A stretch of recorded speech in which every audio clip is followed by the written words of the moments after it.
지금 영국 상류층이 발칵 뒤집혔습니다. 연 학비 9천만 원. 영국 최고 명문 이튼 칼리지 학생들이 한국 수학여행을 다녀오더니 선언했습니다. 서울에 가보세요. 런던은 낡은 박물관일 뿐입니다. 영국 상류층은 경악했고 BBC는 즉시 베테랑 기자를 한국에 급파했습니다. 그는 비행기 안에서 비웃었어요. 한국에 홀린 아이들의 환상을 깨부수고 오겠다며 다큐 제목까지 미리 지어놨죠. 하지만 일주일 뒤 귀국한 그가 내놓은 결과물은 BBC 역사상 가장 논쟁적인 작품이 되었습니다. 평생 전쟁터에서도 울지 않았던 냉혈한 기자가 마지막 내레이션에서 오열하며 이 한마디를 남겼기 때문인데요. 나는 서울에서 무너졌다. 대체 그는 한국에서 무엇을 본 걸까요? 시작 전 구독과 좋아요 한번 눌러주시면 영상 제작에 큰 힘이 됩니다. 그럼 시작하겠습니다. 뉴욕 JFK 공항에서도, 런던 히드로 공항에서도, 파리 샤르드골 공항에서도 저는 본능적으로 주변을 살핍니다. 통제 인력이 몇 명인지, 줄이 얼마나 꼬여 있는지, 누가 소리를 지르고 있는지. 28년간 전쟁터를 다니면서 몸에 밴 습관이거든요. 그런데 인천공항에 내려서 입국장에 섰을 때 저는 이상한 경험을 했습니다. 500명이 넘는 사람들이 줄을 서 있었습니다. 저는 본능적으로 통제 인력을 찾았습니다. 한 명도 없었습니다. 그런데 줄은 완벽했습니다. 소리를 지르는 사람도 없었고, 끼어드는 사람도 없었고, 캐리어를 밀치는 사람도 없었습니다. 이게 제가 한국 땅을 밟고 5분 만에 목격한 장면입니다. 그리고 이건 시작에 불과했습니다. 저는 올리버 그랜트입니다. BBC 탐사보도 선임 기자 28년 차예요. 케임브리지에서 정치학을 전공했고, 시리아 내전, 한복판에서 머리 위로 폭탄이 떨어지는데도 카메라를 놓지 않았습니다. 소말리아 기근 현장에서 3주를 버텼고, 브렉시트 특별 취재로 영국 방송계 최고 권위인 바프타 후보에 올랐어요. 세계 어디를 가도 흔들리지 않는 사람이었습니다. 전쟁터에서도 감정에 휩쓸린 적이 없었거든요. 그런 제가 한국에서 완전히 무너졌습니다. 처음부터 이야기하겠습니다. 영국의 이튼 칼리지라는 학교가 있습니다.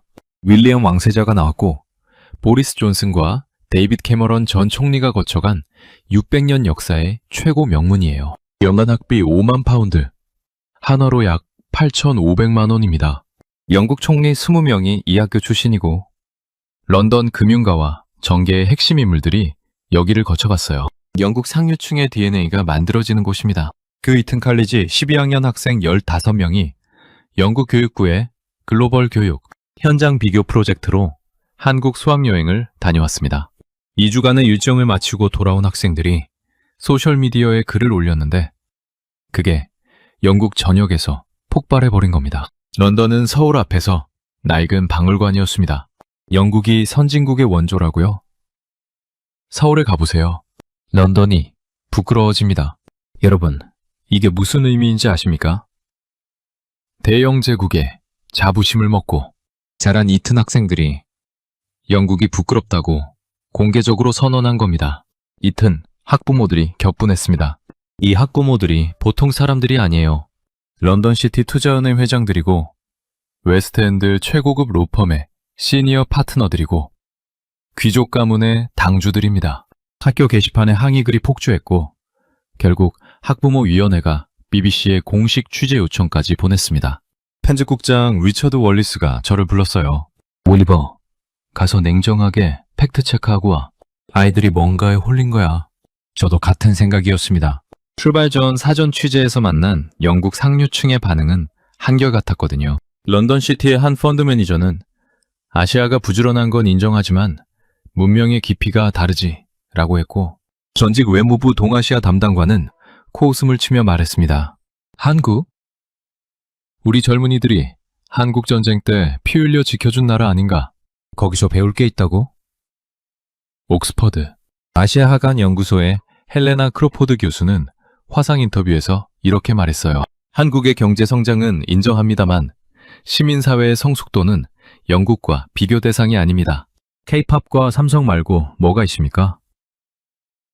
저는 그 말을 다큐 도입부에 쓰려고 별표까지 쳐뒀습니다. 완벽한 전문가 코멘트라고 생각했으니까요. 이 사람이 나중에 어떻게 되는지는 뒤에서 말씀드리겠습니다.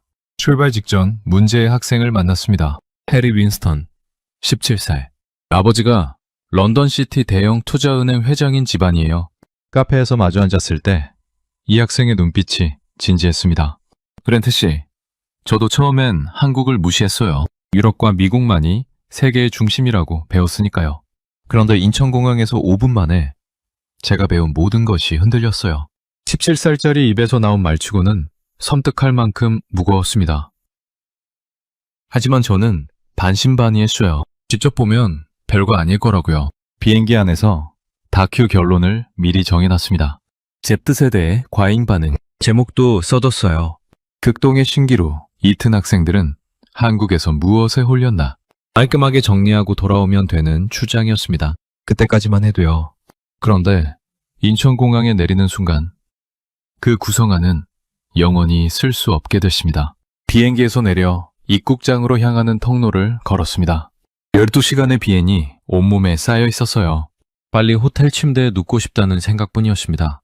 그런데 입국 심사장 앞에 도착하는 순간 다리가 멈췄습니다. 500명은 좋게 넘어 보이는 사람들이 줄을 서 있었거든요. 저는 본능적으로 주변을 둘러봤습니다. 통제 인력을 찾으려고요. 히드로 공항이라면 이 정도 인원의 보안 요원 수십 명은 기본입니다. 줄이 꼬이면 Move along! 하는 고함이 터지고 캐리어가 부딪히면 Bloody hell! 소리가 터미널을 채우거든요. 그게 대영 제국 수도의 관문이에요. 그런데 여기는 눈에 띄는 통제 인력이 없었습니다. 멀리 구석에 공항 직원 두어 명이 서 있을 뿐이었어요.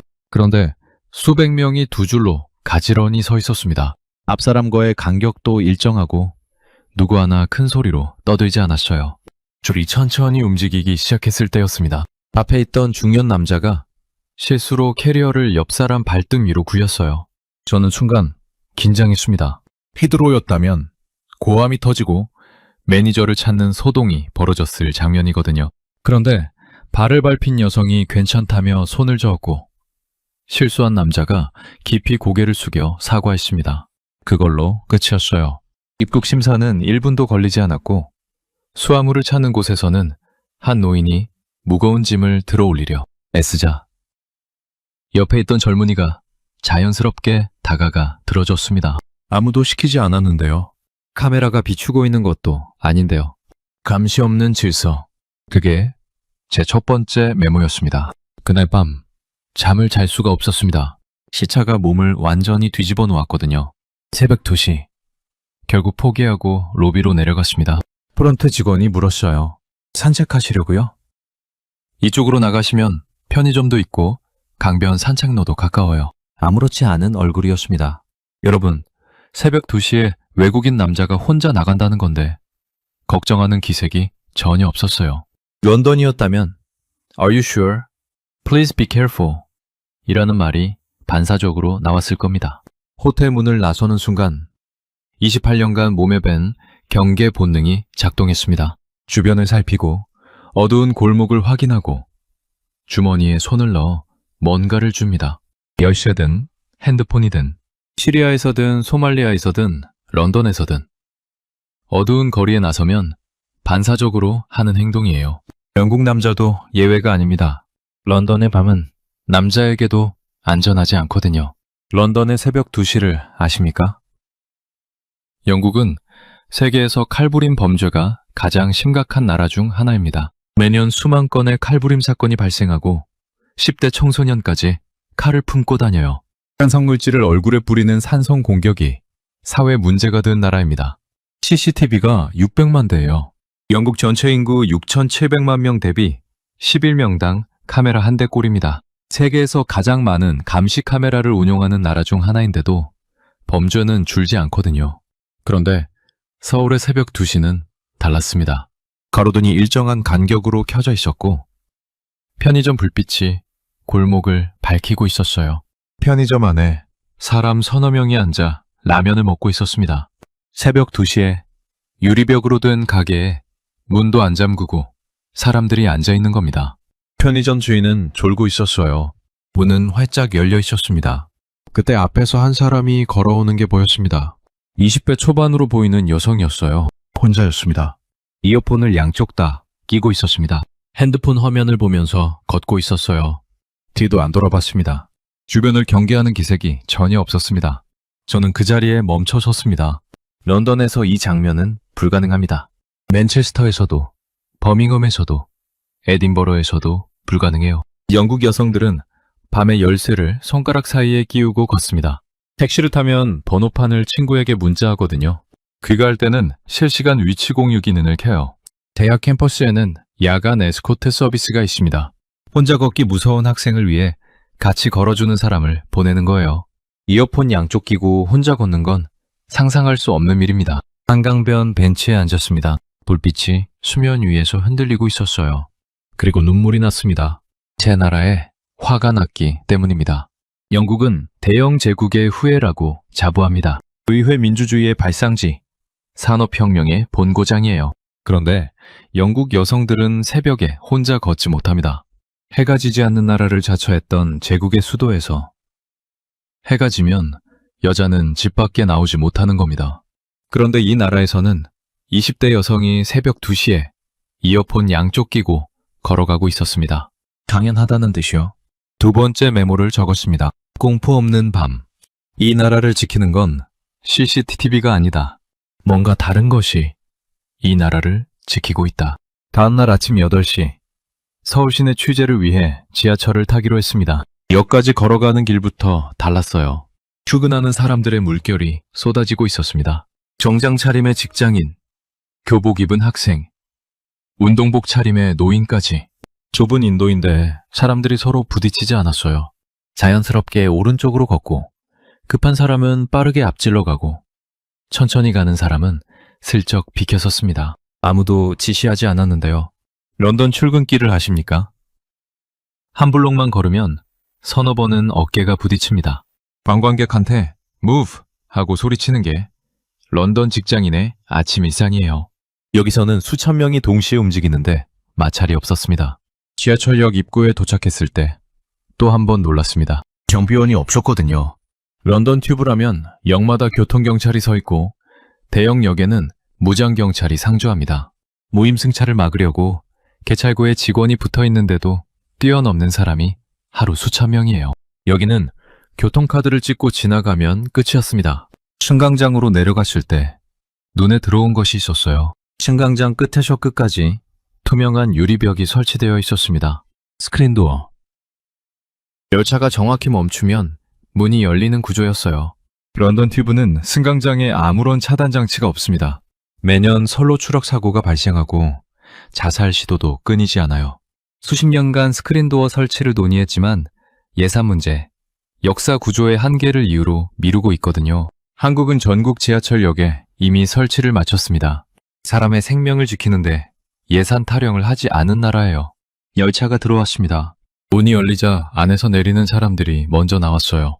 밖에서 기다리던 사람들이 양옆으로 비켜서서 길을 만들어줬습니다. 마지막 사람이 내릴 때까지 아무도 타지 않고 기다렸어요. 런던 튜브 출퇴근 시간에는 문이 열리면 전쟁입니다.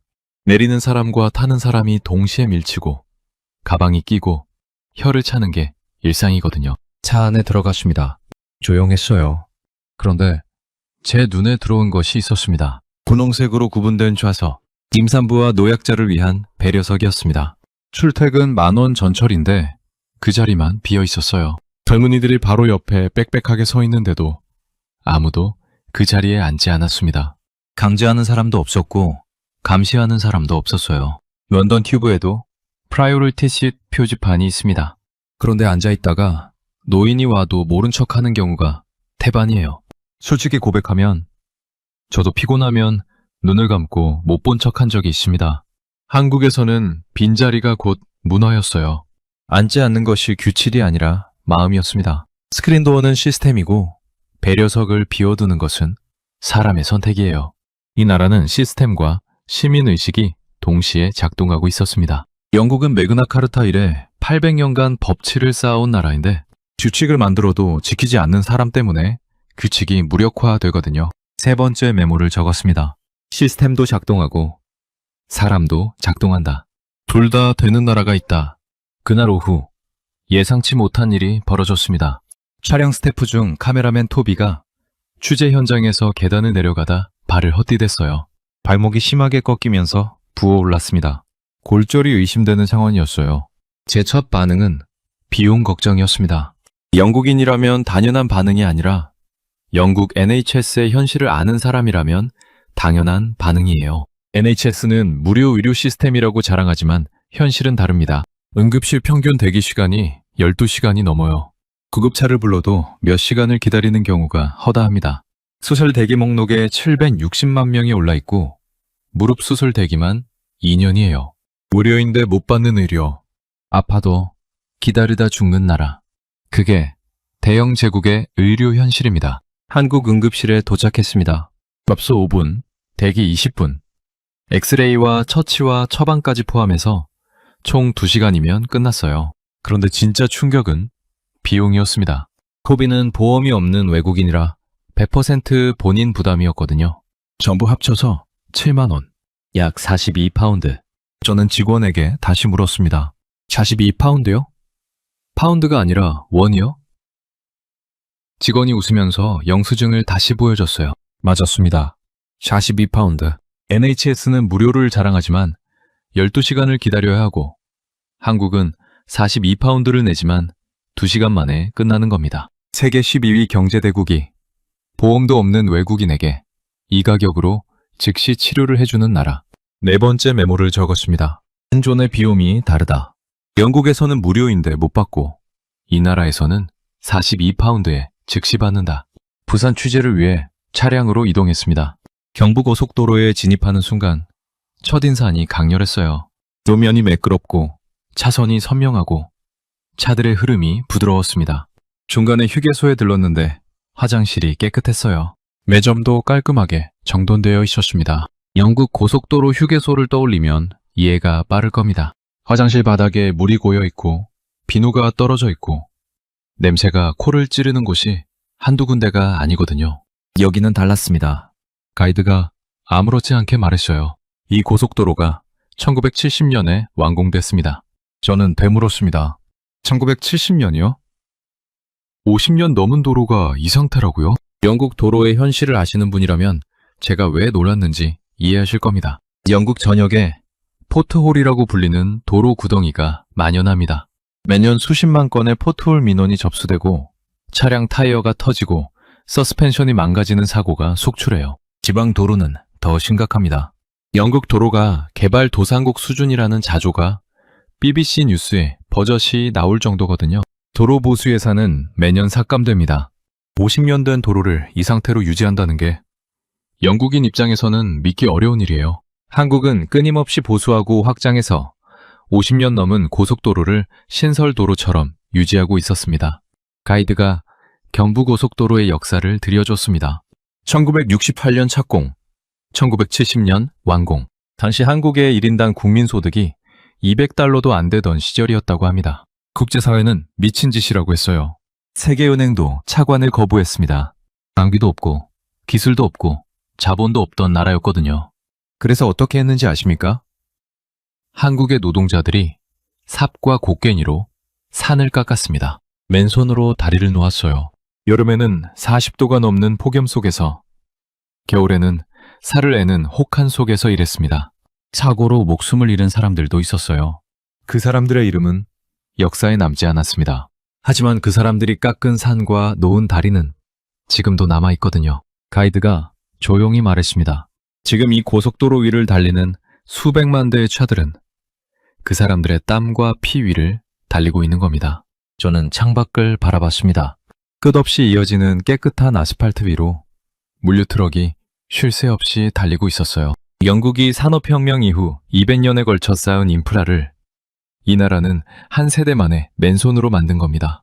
1인당 국민소득 200달러짜리 나라가 삽으로 깎아 만든 고속도로 위를 지금 세계 12위 경제대국의 물류트럭이 달리고 있었습니다.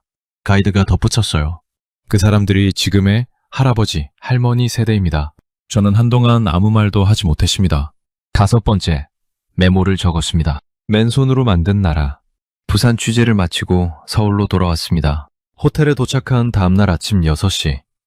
로비에서 이상한 장면을 목격했어요. 수수께끼 프론트에 맡겨달라고 한 적도 없는 택배 상자가 정확하게 도착해 있었습니다. 가이드에게 물어봤더니 대답이 이랬어요. 한국에서는 밤에 주문하면 아침에 옵니다. 저는 믿지 못했습니다. 밤 11시에 주문하면 새벽 6시에 문 앞에 도착한다고요. 신선식품까지요. 이게 말이 됩니까? 택배 시스템을 직접 취재해 보기로 했습니다. 새벽 배송의 실체를 확인하고 싶었거든요. 영국 택배의 현실을 아시는 분이라면 제가 왜 이걸 못 믿었는지 아실 겁니다. 로열메일의 만성지연은 영국인이라면 누구나 겪는 고통이에요. 배달기사가 초인종도 안 누르고 부재중 스티커만 붙이고 가는 게 일상입니다. 택배 분실과 도난이 연간 수억 파운드 규모거든요. 현관 앞에 택배를 놓으면 도둑 맞는 나라라서 주택가마다 택배 보관함이 따로 필요합니다. 아마존 택배를 현관에 두면 30분 안에 사라지는 게 영국이에요. 그런데 한국에서는 현관 앞에 택배가 하루 종일 놓여 있어도 아무도 손대지 않는다고 했습니다. 처음에는 과장이라고 생각했어요. 그래서 직접 확인해봤습니다. 호텔 주변 아파트 단지를 걸어봤어요. 정말이었습니다. 복도마다 택배 상자가 놓여 있었어요. 아침에 배달된 것도 있고 전날부터 놓여 있었을 것 같은 것도 있었습니다. 아무도 건드리지 않았어요. 공항에서 봤던 질서, 새벽 거리에서 봤던 안전, 그리고 현관 앞 택배, 전부 같은 뿌리에서 나온 거였습니다. 이건 물류 시스템이 뛰어난 게 아니에요. 신뢰 시스템이 작동하고 있는 겁니다. 모르는 사람의 물건도 건드리지 않는 사회. 그게 이 나라였습니다. 50년 전 맨손으로 고속도로를 만든 세대가 있고 지금 새벽에 잠도 안 자고 택배를 돌리는 세대가 있습니다. 이 나라의 근면함은 세대를 넘어 이어지고 있었어요. 할아버지 세대는 삽으로 산을 깎았고 아버지 세대는 공장에서 밤을 새웠고 지금 세대는 새벽 배송 트럭을 몰고 있는 겁니다. 그리고 그 모든 세대를 관통하는 하나의 공통점이 있었어요. 물건을 현관 앞에 놓을 수 있다는 것 자체가 이 사회의 신뢰 수준을 증명하고 있다는 것.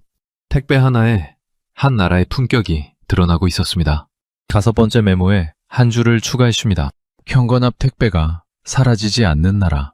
이건 물류 시스템이 아니라 신뢰 시스템이다. 서울의 한 고등학교를 방문했습니다.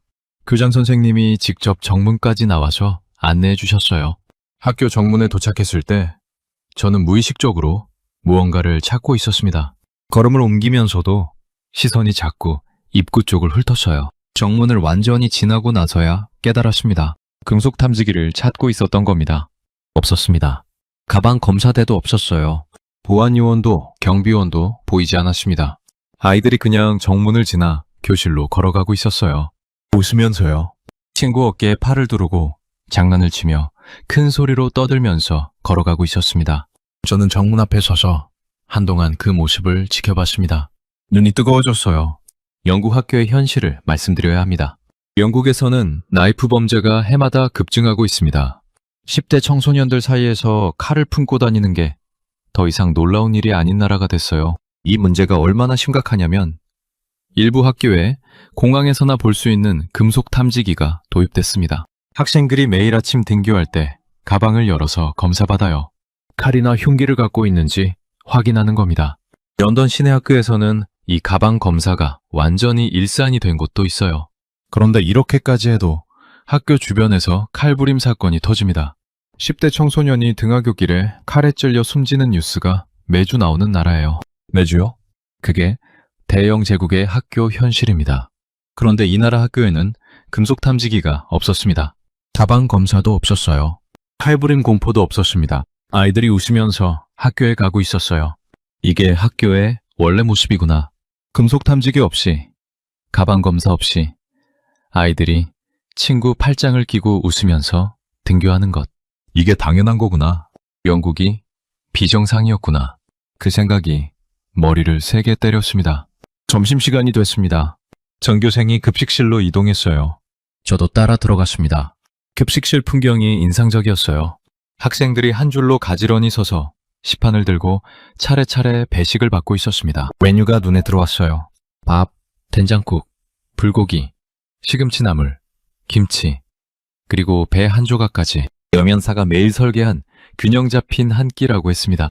이런 급식이 초등학교부터 고등학교까지 전국 모든 학교에서 제공된다는 거예요. 저는 가이드에게 물었습니다. 이 식사비는 학생마다 다르게 내나요?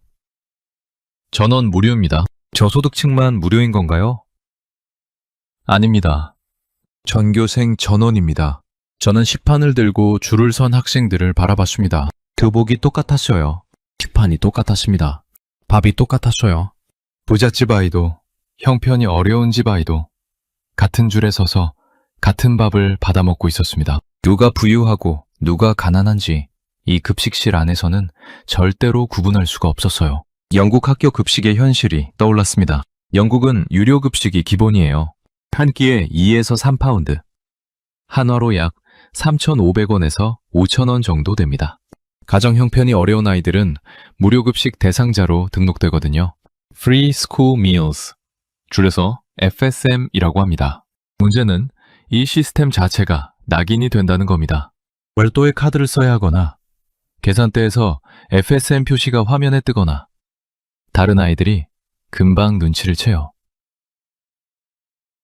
쟤는 무료 급식이래. 그 한마디면 끝입니다. 교실에서 따돌림이 시작되거든요. 창피해서 급식을 안 먹고 그냥 굶는 아이들이 있습니다. 점심시간에 화장실에 숨어서 시간을 보내는 아이들이 있어요. 먹는 것조차 계급을 나누는 시스템입니다. 밥 한 끼에 그 아이의 가난이 교실 전체에 드러나는 나라예요. 2020년에 맨체스터 유나이티드 축구선수 마커스 레시포드가 영국 의회에 공개 서한을 보냈습니다. 코로나로 학교가 문을 닫았는데 무료 급식을 받던 아이들이 굶주리고 있습니다. 축구 스타가 목소리를 높여야 겨우 아이들 밥 한 끼가 의회에서 논의되는 나라예요. 그것도 방학 중 급식 연장에 대한 논의일 뿐이었습니다. 전면 무상급식은 아직도 요원해요. 한국은 이미 수년 전부터 전국 초등학교, 중학교, 고등학교에서 전면 무상급식을 시행하고 있었습니다. 조용히, 당연한 듯이 아무도 대단한 일이라고 떠들지 않았어요. 급식실을 나오면서 한 장면을 더 목격했습니다. 배식대 안쪽에서 땀을 흘리며 수백 명분의 밥을 퍼주고 계신 분들이 있었어요. 입식 아주머니들이었습니다. 중년 여성 서너 명이 쉴 틈 없이 국을 붓고 반찬을 올리고 밥을 퍼주고 있었어요. 저는 한 분에게 다가가 물었습니다. 매일 이렇게 많은 학생들 밥을 하시면 힘드시지 않습니까? 그분이 환하게 웃으며 대답했어요. 우리 애들이 맛있게 먹어주면 그게 보람이죠. 저는 멈췄습니다. 우리 애들. 그 말이 귓가에 맴돌았어요. 내 자식도 아닌 아이들을 우리 애들이라고 부르는 사람이었습니다. 월급을 받고 일하는 것이지만 그 말 한마디에 담긴 마음은 월급으로는 절대 설명되지 않는 거였어요. 이 나라에서는 남의 자식도 우리 애들이 되는 겁니다. 6번째, 메모를 적었습니다. 이 나라에서는 밥 한 끼에 차별이 없다. 급식줄이 계급을 나누는 나라가 있고 급식줄에서 모두가 같아지는 나라가 있다. 그리고 이 나라에서는 남의 자식을 우리 애들이라고 부른다. 5째 날 저녁이었습니다. 서울 시내 한 카페에서 해리 윈스턴을 다시 만났습니다. 이 학생이 한국에 와 있었어요. 수학여행 이후 한국이 너무 궁금해서 방학을 이용해 혼자 다시 왔다고 했습니다. 17살짜리가 부모 반대를 무릅쓰고 혼자 비행기를 탄 겁니다. 저는 솔직하게 말했어요. 네가 왜 그런 글을 썼는지 이제 이해한다. 해리가 고개를 끄덕이더니 이야기를 시작했습니다. 그랜트 씨, 저는 이튼에서 노블레스 오블리주를 배웠어요. 높은 곳에 있는 사람이 낮은 곳에 베푸는 것. 그게 영국식 교양이라고 배웠거든요. 그런데 한국에서 본 건 노블레스 오블리주가 아니었어요. 해리가 계속했습니다. 한국 지하철에서 정장 입은 사람이랑 대학생이 나란히 서 있는 걸 봤어요. 고급 레스토랑 사장님이 지하철 타고 출근하고 대기업 간부가 버스에서 노인한테 자리를 양보하는 거예요. 이튼에서는 상상도 못할 일이잖아요. 그러더니 저를 똑바로 보며 물었습니다. 그랜트 씨, 진짜 교양은 뭘까요? 이튼에서 배운 교양은 이런 겁니다. 포크와 나이프를 어떤 순서로 쓰느냐, 어떤 억양으로 말하느냐, 어떤 브랜드를 입느냐, 어떤 와인을 고르느냐. 그게 영국 상류층이 말하는 교양이에요. 한국에서 본 교양은 달랐습니다. 아무도 안 볼 때도 줄을 서는 것, 시키지 않아도 어려운 사람을 돕는 것, 남의 자식도 우리 애들이라고 부르는 것. 해리가 말했어요. 이튼을 졸업하면 옥스브리지가 아니라 교육학을 공부하고 싶어요. 한국의 교육 철학을 영국에 도입하는 일을 하고 싶어요. 런던시티 대형 투자은행 회장의 아들이 옥스브리지를 포기하겠다고 선언한 겁니다. 17살짜리가요.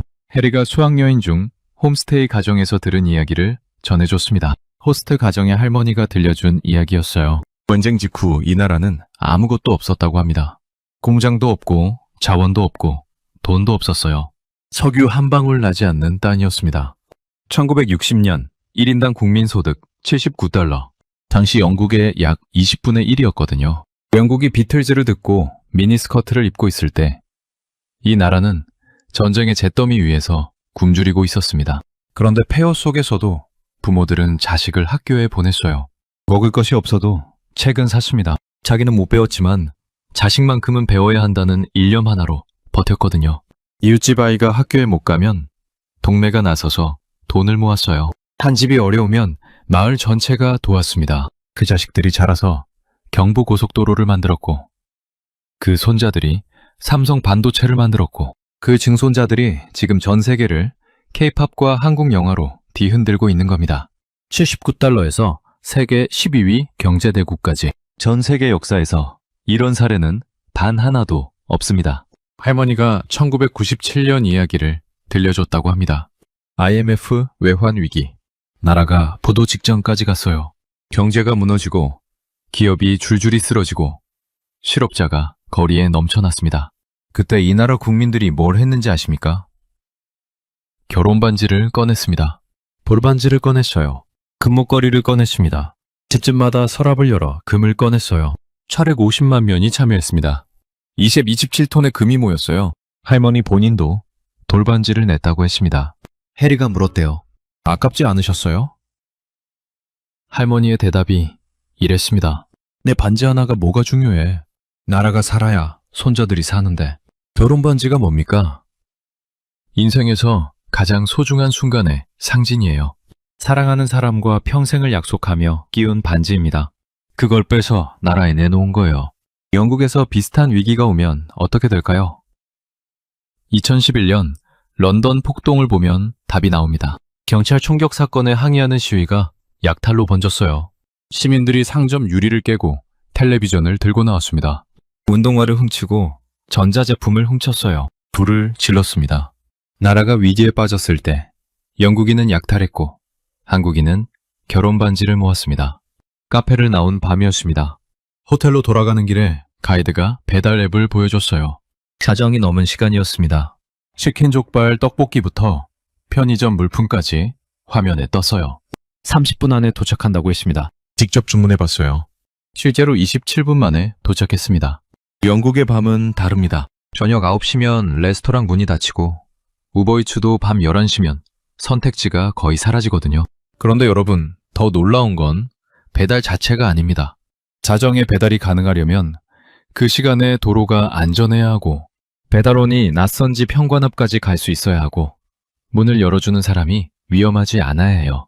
배달 문화는 치안과 신뢰 위해서만 돌아가는 시스템입니다. 런던에서 자정에 배달원이 낯선 아파트 복도까지 올라간다고요? 배달원 본인이 거부해요. 위험하니까요. 이 나라의 자정 배달은 편리함이 아니라 안전의 증거였습니다. 치킨을 먹으며 창밖을 바라봤습니다. 서울의 밤이 여전히 빛나고 있었어요. 할머니의 말이 계속 맴돌았습니다. 내 반지 하나가 뭐가 중요해? 나라가 살아야 손자들이 사는데. 그리고 저는 조용히 울었습니다. 68년간 전쟁터에서도 울지 않았던 사람이 17살 학생이 전해준 할머니의 반지 이야기 앞에서 무너졌습니다. 히드로 공항에 도착했습니다. 입국장에 긴 줄, 짜증내는 사람들, 고함치는 보안요원. 일주일 전까지만 해도 당연했던 풍경이 이제는 다르게 보였어요. 서울 인천공항의 그 조용한 질서가 자꾸 겹쳐 보였거든요. 공항을 빠져나오면서 가장 먼저 한 일이 있었습니다. 노트북을 열어서 출장 전에 써뒀던 다큐 구성안에 삭제했어요. 극동의 신기루 이튼 학생들은 한국에서 무엇에 홀렸나 그 파일을 휴지통에 버렸습니다.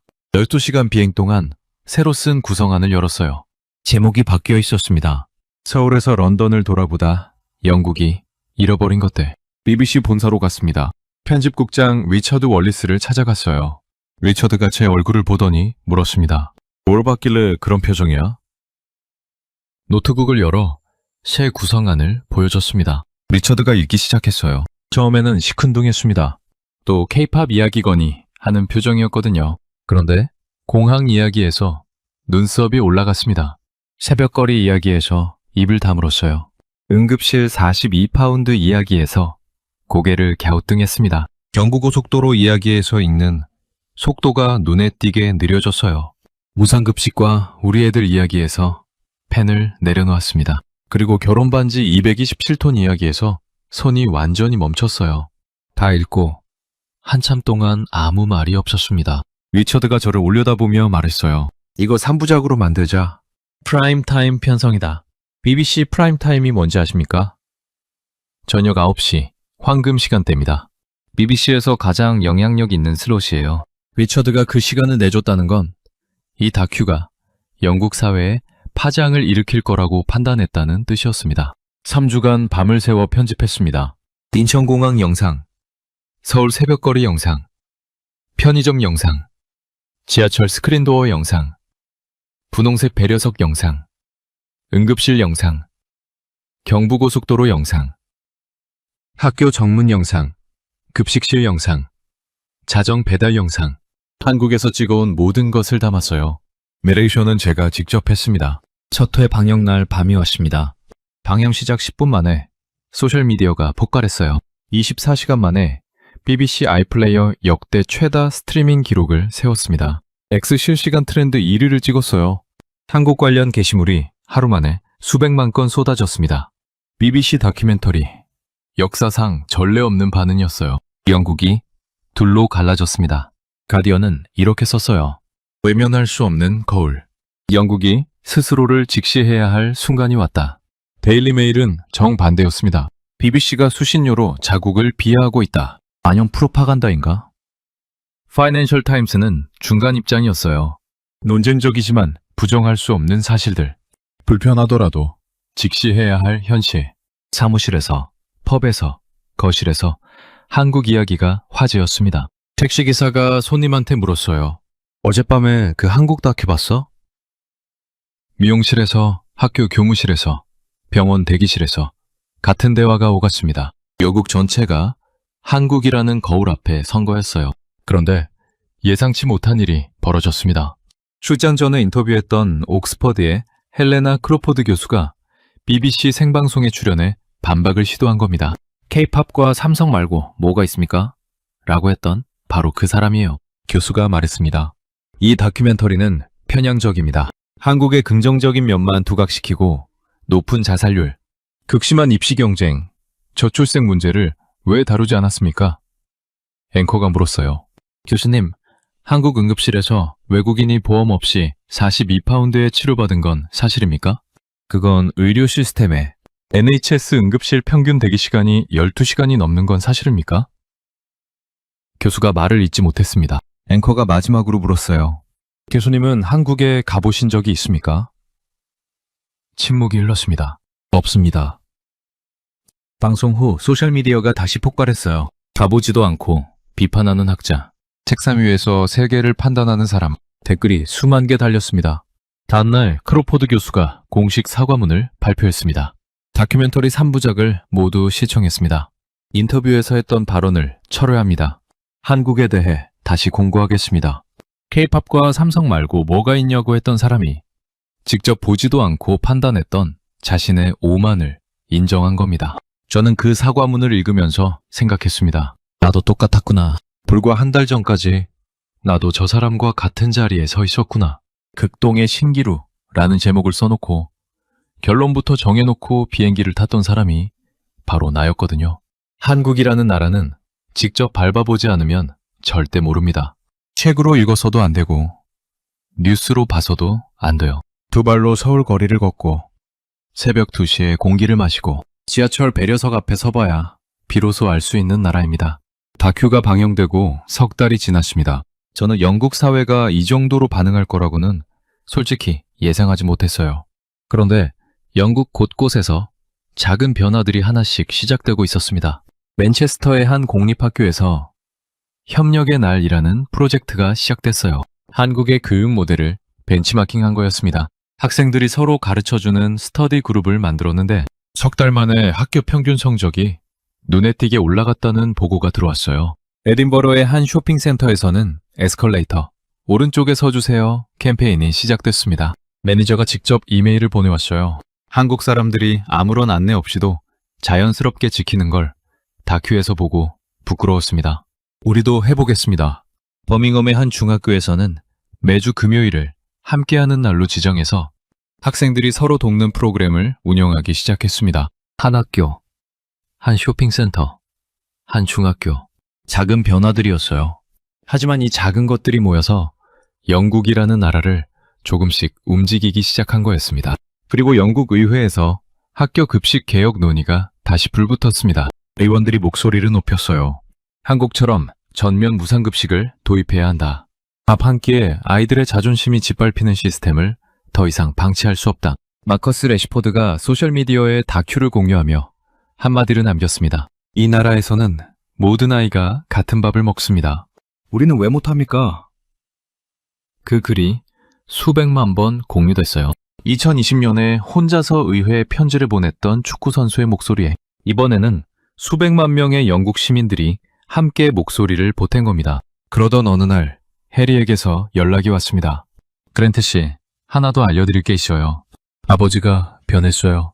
처음에 한국에 홀렸다고 화를 내셨던 분이에요. 해리가 수학여행에서 돌아왔을 때 실망한다는 소리까지 하셨던 분이거든요.